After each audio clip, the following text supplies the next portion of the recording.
Paano kung sabay-sabay pumutok ang lahat ng bulkan sa mundo? Isang bulkan pa lang, nakakakaba na. Pero paano kung lahat ng bulkan sa buong mundo sabay-sabay sumabog?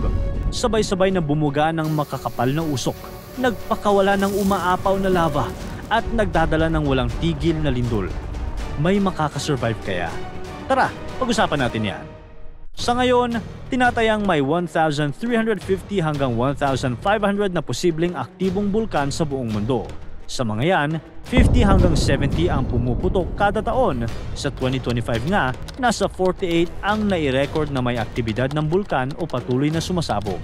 Sabi ng mga eksperto, may 15 na bulkan na itinuturing na pinakamapanganib gaya ng Mount Vesuvius sa Italy, Popocatépetl sa Mexico at Mount Merapi sa Indonesia.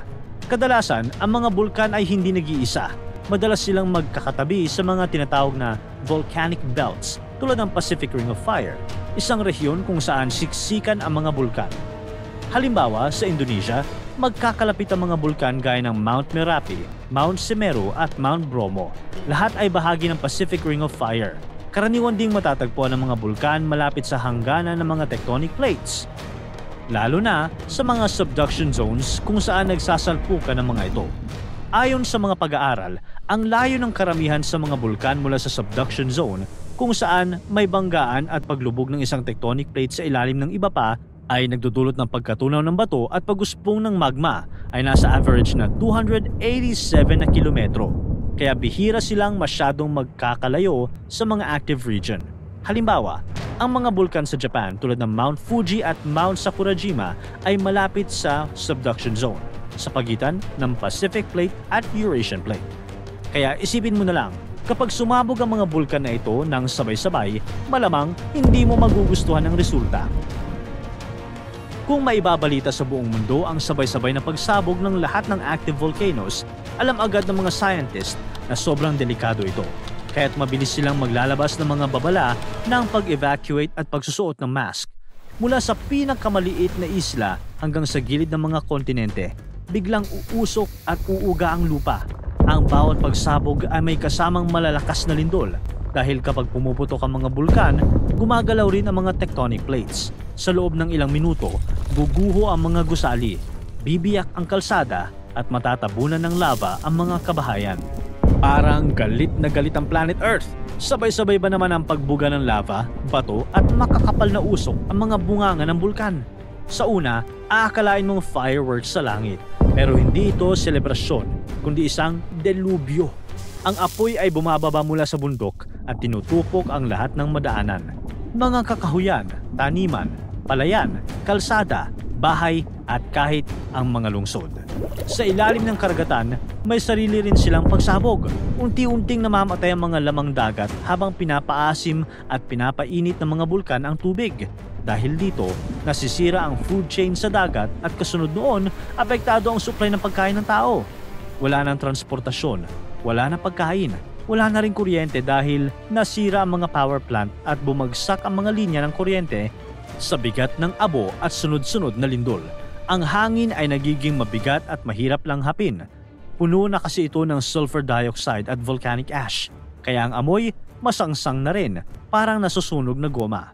Ang abo ay nakakairita sa mata at lalamunan at delikado lalo na sa may hika at sakit sa baga. Kahit mayaman o mahirap, bata o matanda, walang ligtas. Lahat ay matatakot at magmamadaling tumakas. Ang mga sasakyan ay magsisiksikan sa mga kalsada. Marami na ring daan ang barado o gumuho na, kaya kahit anong gawing pagtakas, may mga kapahamakang hindi na matatakasan. Ang ulap na abo ay hindi lang abot langit, kundi aabot rin ito ng libu-libong kilometro at matatakpan ang buong kalangitan. Sa loob ng ilang araw, parang gabi na palagi. Bumaba ang temperatura sa buong mundo dahil sa kapal ng ash cloud na humaharang sa sikat ng araw.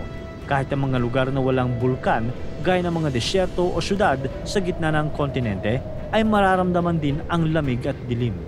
Ito na ang simula ng tinatawag na volcanic winter, isang kakaibang taglamig na dulot ng abong nakaharang sa araw. Ang mga pananim ay hindi na tumutubo, ang mga hayop gutom na rin, marami na ang mamamatay dahil walang makain. Maging ang mga tao gutom nagkakasakit, nilalamig at natatakot. Kung tatanungin mo kung saan ang pinakaligtas na lugar sa ganitong sakuna, ito ay sa mga rehiyong walang bulkan, malayo sa mga tectonic plate at may sariling supply ng pagkain, tubig at enerhiya. Tulad ng ilang bahagi ng Australia, ilang rehiyon sa Africa at gitnang bahagi ng Canada o Siberia, sila ang mga lugar na may chance na makasurvive kung matibay ang kanilang paghahanda. Pero kahit sila, apektado pa rin ng volcanic ash sa hangin at pagbagsak ng klima.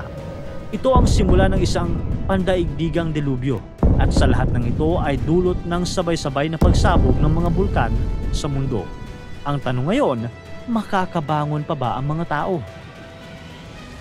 Dahil sa sobrang daming carbon dioxide at iba pang gas na inilalabas ng mga bulkan, nagkakaproblema ang klima ng mundo. Sa una, sobrang lamig ang mararanasan dahil sa volcanic winter. Pero pagkatapos ng matagal na lamig, pwedeng biglang sumobra naman ang init dahil naiipon ng mga greenhouse gases sa atmosphere. Naiipon din ang init ng araw. Kapag bumalik ang sikat ng araw, hindi na ito makakalabas palabas ng Earth. Kaya parang kinukulong ang init sa loob, parang niluluto ang planeta. Ito naman ang tinatawag na runaway greenhouse effect. Dahil sa matinding pagbabago-bago ng klima, mula sobrang lamig tapos sobrang init, hindi na balanse ang buong sistema ng mundo.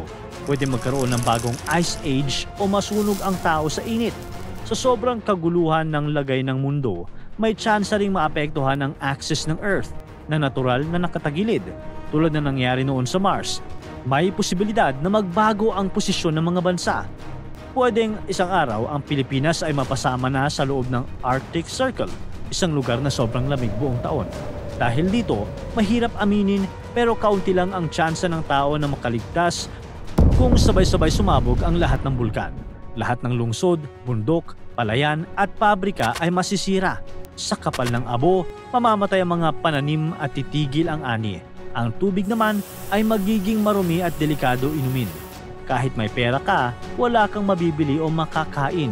Sa gitna ng gutom, uhaw at takot, dito tuluyang susuko ang tao. Pero hindi ibig sabihin na wala ng pag-asa. May ilang lugar pa rin na pwedeng maging bahay, kahit pansamantala lang. Halimbawa, ang mga malalayong lugar sa gitna ng dagat, mga barko o floating cities na may sapat na pagkain, inuming tubig, kuryente at malinis na hangin. Mas malayo ito sa ashfall at lindol at kaya nitong kontrolin ang temperatura kahit paano.